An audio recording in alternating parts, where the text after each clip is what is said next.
नमस्कार, हमारे चैनल में आपका स्वागत है। जैसा कि आपको पता है, हम UGC net JRF Hindi subject से तैयारी कर रहे हैं, जिसमें हमने फर्स्ट यूनिट चला रखी है। फर्स्ट यूनिट से हमने काफ़ी सारे टॉपिक्स क्लियर किए हैं। आज का हमारा टॉपिक है राजभाषा, राष्ट्रभाषा तथा हिंदी की संवैधानिक स्थिति। और यह जो टॉपिक चल रहा है, ये हिंदी भाषा प्रयोग के विभिन्न रूपों में से लिया गया है। तो सभी टॉपिकों में से यह टॉपिक भी बहुत शानदार टॉपिक है और महत्वपूर्ण है। इस टॉपिक से दिसंबर 2019 में क्वेश्चन आया था और नेक्स्ट एग्ज़ाम में क्वेश्चन आने की पूरी संभावना है। तो ज़्यादा टाइम वेस्ट न करते हुए चलो हम अपने टॉपिक को क्लियर करते हैं। राजभाषा, राष्ट्रभाषा तथा हिंदी की संवैधानिक स्थिति, यानी हमारी जो भारत की जो भाषा है, जो संवैधानिक भाषा है, संविधान में जो कार्य, सरकारी कामकाज में जो कार्य होते हैं, और जो मतलब देश की जो भाषा है वो हिंदी है, ये आपको पता है, और उसको संवैधानिक दर्जा भी मिला हुआ है। तो इसमें हम वो पढ़ेंगे संवैधानिक दर्जा कौन से अनुच्छेद में मिला है, कब इसको राजभाषा घोषित किया था, और इनमें जो लगभग जो अनुच्छेद काम में आते हैं जो हिंदी से संबंधित या राजभाषा से संबंधित, तो वो हम आज पढ़ेंगे। तो संविधान द्वारा स्वीकृत सरकारी कामकाज की भाषा राजभाषा कहलाती है। राजभाषा का प्रावधान संविधान की धारा 343 से लेकर 351 के अनुच्छेदों में वर्णित है। अनुच्छेदों या अनुच्छेद 343 में संघ की राजभाषा के रूप में हिंदी व देवनागरी लिपि के रूप में मान्यता मिली है। यानी 343 से अनुच्छेद के तहत जो हिंदी राजभाषा है, जो हिंदी भाषा है और उसकी जो लिपि है देवनागरी, इन दोनों को स्वीकार मिली है, यानी मान्यता मिली है। किस अनुच्छेद के तहत? अनुच्छेद 343 के तहत। और भारतीय संविधान ने 14 सितंबर 1949 को हिंदी को मान्यता दी। इसी कारण 14 सितंबर को प्रतिवर्ष हिंदी दिवस मनाया जाता है। तो हिंदी दिवस कब मनाया जाता है? 14 सितंबर को मनाया जाता है। सबसे पहले कब मनाया था? 1949 के अंदर। अनुच्छेद 120 के अनुसार संसद का कार्य हिंदी या अंग्रेजी दोनों में किसी भी भाषा में हो सकता है। अनुच्छेद 210 के अनुसार प्रांतों की राज्य विधानमंडलों का कार्य राज्य की राजभाषा में या हिंदी अंग्रेजी में होगा। तो जो विधानमंडल है राज्यों की, तो उनका जो कार्य है वो हिंदी अंग्रेजी दोनों भाषाओं में होगा। तो यह बात तो है 210 के तहत। और केंद्र में जिस कामकाज के कार्य में भाषा काम में ली जाएगी वो अनुच्छेद 120 के तहत, और राज्य के में जो राजभाषा काम में ली जाएगी वो अनुच्छेद 210 के तहत।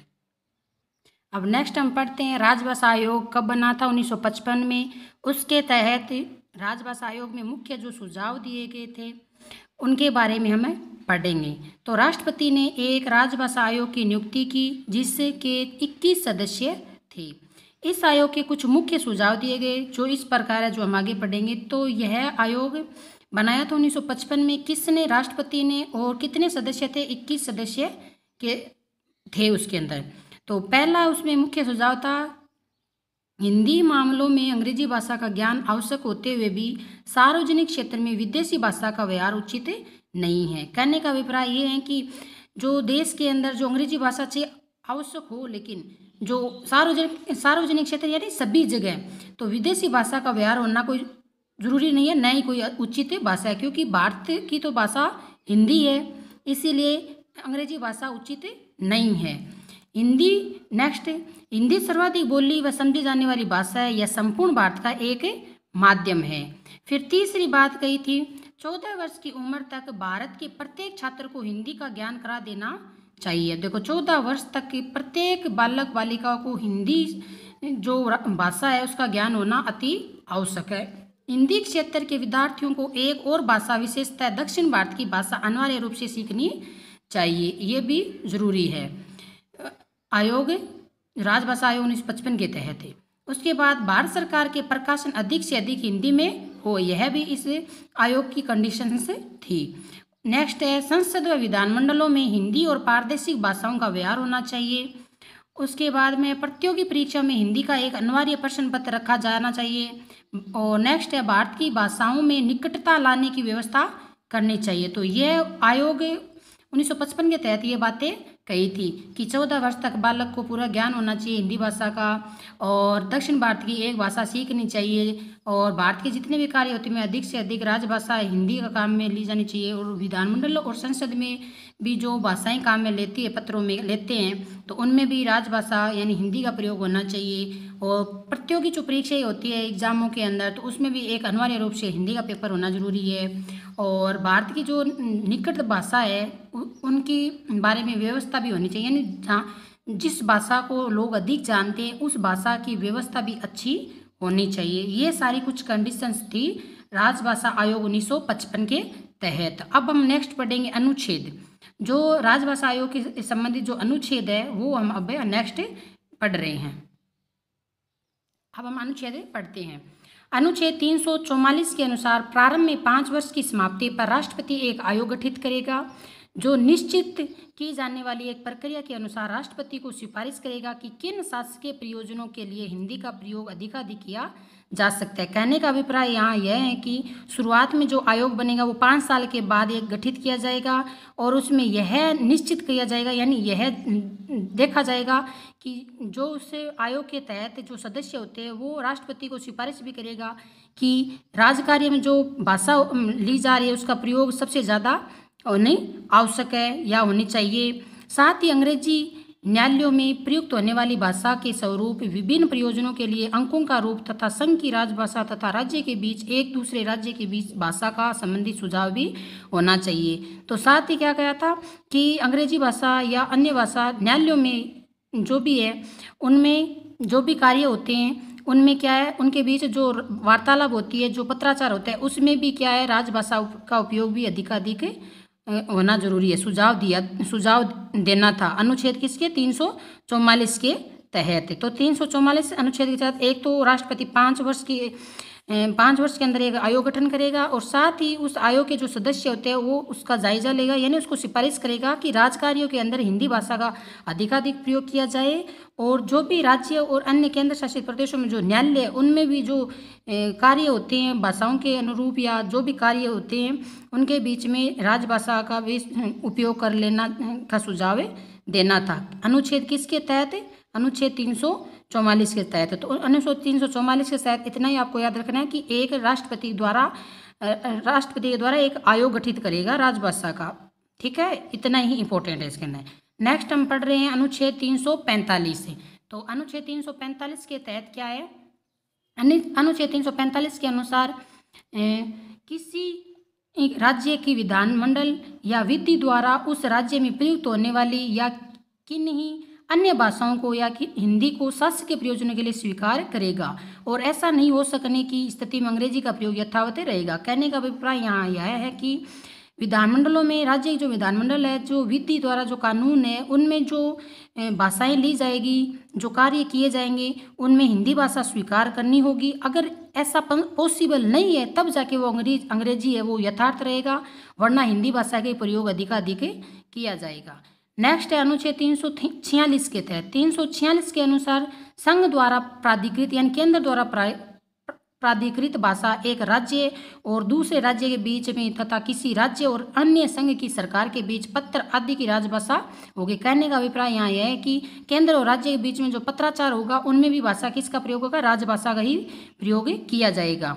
राजभाषा कौन सी है? हिंदी। यदि कोई राज्य परस्पर हिंदी भाषा को स्वीकार करता है तो उस भाषा को प्रयोग किया जा सकेगा, लेकिन कंडीशन यह है कि राज्य भी इस बात के लिए स्वीकार हो कि हमें राजभाषा हिंदी को अपनाना है या अंग्रेजी को अपनाना है। उसके बाद अनुच्छेद 347 के तहत यह कहा गया है कि यदि किसी राज्य की जनसंख्या का एक बड़ा भाग यह चाहता हो कि उसके द्वारा बोली जाने वाली भाषा को उस राज्य में मान्यता दी जाए और इस निमित्त से मांग की जाए, तो राष्ट्रपति यह निर्देश दे सकेगा कि ऐसी भाषा को भी उस राज्य में सर्वत्र या उसके किसी भाग में ऐसे प्रयोजनों के लिए जो विनिर्दिष्ट करें शासकीय मान्यता दी जाए। कहने का अभिप्राय यहाँ है कि अगर किसी राज्य में जनसंख्या का भाग एक भाषा को अधिक प्रयोग करने वाला हो तो उस भाषा की मान्यता भी राष्ट्रपति देने के लिए निर्देश दे सकता है। और उसके बाद नेक्स्ट है 348 अनुच्छेद। 348 अनुच्छेद के अनुसार जब तक संसद विधि द्वारा उपबंध न करे तब तक उच्चतम न्यायालय तथा प्रत्येक उच्च न्यायालय में सब तरह की कार्यवाही अंग्रेजी भाषा में होगी। संसद के प्रत्येक सदन या राज्य के विधानमंडल में किसी सदन में विधेयकों, अधिनियमों, प्रस्तावों, आदेशों, नियमों, विनियमों आदि की भाषा अंग्रेजी ही होगी। यहाँ बताया गया है कि जब तक न्यायालय में मतलब सरकार यह सुनिश्चित नहीं कर दे कि इसमें कौन सी भाषा अपनानी होगी, तब तक अंग्रेजी भाषा से ही कार्य किया जाएगा।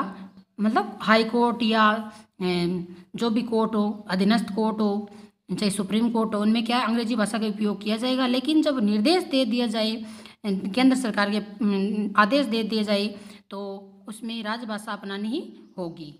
और उसके बाद अनुच्छेद 349 के तहत अनुच्छेद 349 के तहत राज्य भाषा से संबंधित संसद यदि कोई विधेयक या संशोधन पुनः स्थापित या प्रस्तावित करना चाहे तो राष्ट्रपति पूर्व मंजूरी लेनी पड़ेगी और राष्ट्रपति आयोग की सिफारिश पर और उन सिफारिशों की गठित रिपोर्ट पर विचार करने के पश्चात ही क्या है मंजूरी देनी होगी, अन्यथा नहीं होगी। यहाँ क्या बताया अनुच्छेद 349 के तहत कि संसद यदि कोई विधेयक पास कर रहा है और उसको पुनः स्थापित करना चाह रहा है तो राष्ट्रपति से पहले अनुमति लेनी पड़ेगी। राष्ट्रपति अगर सिफारिश से देता है या उसको गठित करता है तभी वो आगे जाके मंजूरी देगी, वरना उस राजभाषा के प्रति या उस भाषा के प्रति जो यथार्थ कार्य चल रहा है वैसा का वैसा ही चलेगा, उसमें कोई परिवर्तन नहीं किया जाएगा। तो सब कुछ राष्ट्रपति के हाथ में होता है। उसके बाद नेक्स्ट अनुच्छेद 350 के अनुसार प्रत्येक व्यक्ति किसी शिकायत को दूर करने के लिए संघ या राज्य के किसी अधिकारी या प्राधिकारी को यथास्थिति संघ में या राज्य में प्रयोग होने वाली किसी भाषा में अभ्यावेदन देने के अधिकार होगा। यहाँ 350 अनुच्छेद के तहत अगर कोई व्यक्ति शिकायत करना चाहे राज्य में हो, केंद्र शासित प्रदेश में हो, तो वह क्या करेगा, उसको अधिकार, उसको रोका नहीं जाएगा उस भाषा के प्रति। वह केंद्र व राज्य दोनों ही सरकारों के पास उसको परमिशन है कि वह शिकायतें कर सके किसी भी भाषा को लेकर। तो यह अनुच्छेद है 350 के तहत। उसके बाद अनुच्छेद 351 के तहत सरकार ने उन कर्तव्यों, उन दायित्वों का उल्लेख किया है जिसका पालन हिंदी के प्रचार प्रसार और विकास के लिए उसने करना है। तो सरकार ने हिंदी को आगे बढ़ाने के लिए, हिंदी को प्रचार प्रसार करने के लिए अनुच्छेद 351 के तहत दायित्व और कर्तव्य सौंपे हैं। तो यह जो अनुच्छेद यह भी मोस्ट है। उसके बाद में 8वीं अनुसूची की भाषाएं जिसमें असमिया, उड़िया, उर्दू, कन्नड़, कश्मीरी, गुजराती, तमिल, तेलुगु, पंजाबी, बांग्ला, मराठी,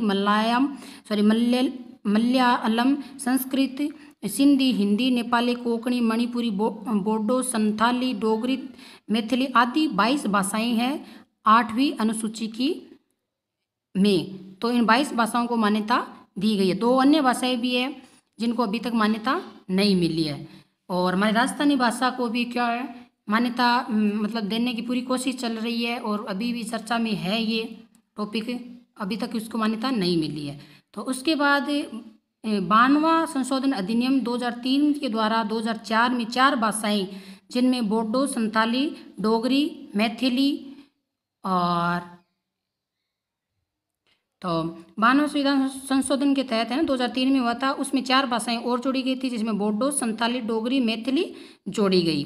26 जनवरी 1950 को संविधान लागू हो गया। उसमें यह व्यवस्था की गई कि हिंदी को 1965 तक राजभाषा के पद पर आसीन कर दिया जाएगा, यानी 1965 तक तो राजभाषा हिंदी ही रहेगी। उसके बाद राष्ट्रपति, राजभाषा आयोग, संसद और सरकार ने आदेश, सुझाव, अधिनियम, अनुदेश और नियम निर्धारित किए जिसके द्वारा राजभाषा हिंदी के प्रयोग को सुनिश्चित किया गया। कि उसके बाद 1965 के आगे भी यही भाषा चलती आ रही है। और 4 भाषाएं जैसे उसमें देर का बोडो, संथाली, डोगरी, मैथिली, तो इसको इस प्रकार याद कर सकते हैं बोस डोमे शॉर्ट ट्रिम में। तो बोस डोमे यानी बो से बोडो और से संथाली, डो से डोगरी और मैथिली से मैथिली, इस प्रकार। उसके बाद राजभाषा आयोग 1976 पढ़ेंगे आगे। उसके बाद में राजभाषा अधिनियम 1976 आया था।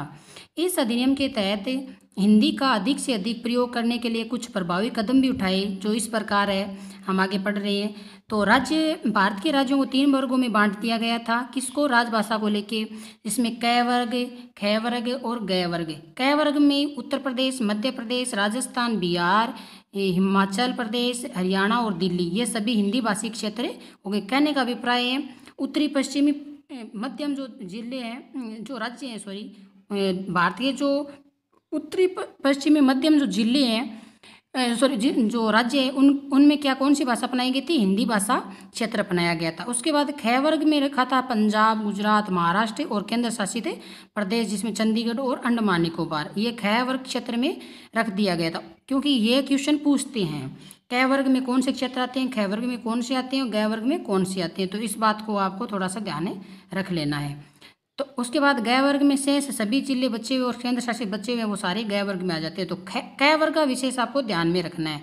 उत्तर प्रदेश, मध्य प्रदेश, राजस्थान, बिहार, हिमाचल, हरियाणा और दिल्ली, ये क वर्ग में रखा है और हिंदी भाषा क्षेत्र है।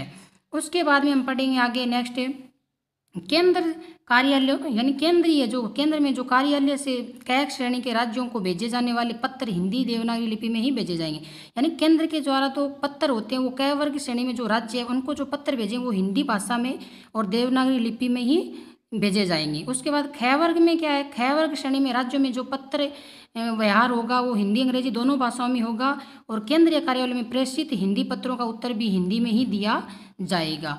उसके बाद केंद्र सरकार के कार्यालय में सभी पत्र रजिस्टर हिंदी व अंग्रेजी दोनों भाषाओं में होंगे।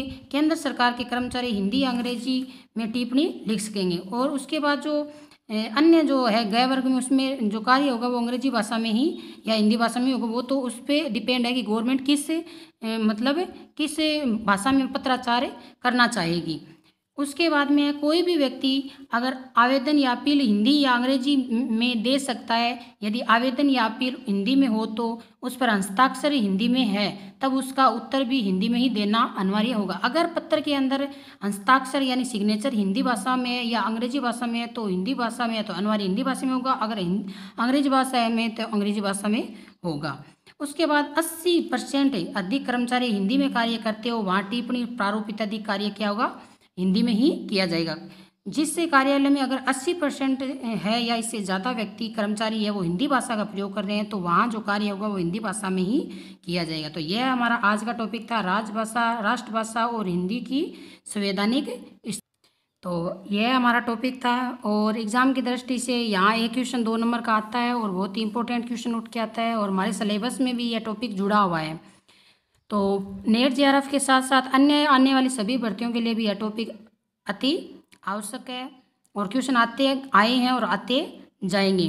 तो आज के लिए इतना ही दोस्तों। हमारा प्रयास आपको कैसे लगा, हमारा जो चैनल चला रखा है उसमें वीडियो आपको कैसे लग रहे हैं, कमेंट बॉक्स में जाके बताइए। और अगर कोई सुझाव देना चाहता है तो वो भी आप दे सकते हो। अगर हमारा वीडियो आपको पसंद आ रहा है तो लाइक कीजिए और शेयर कीजिए।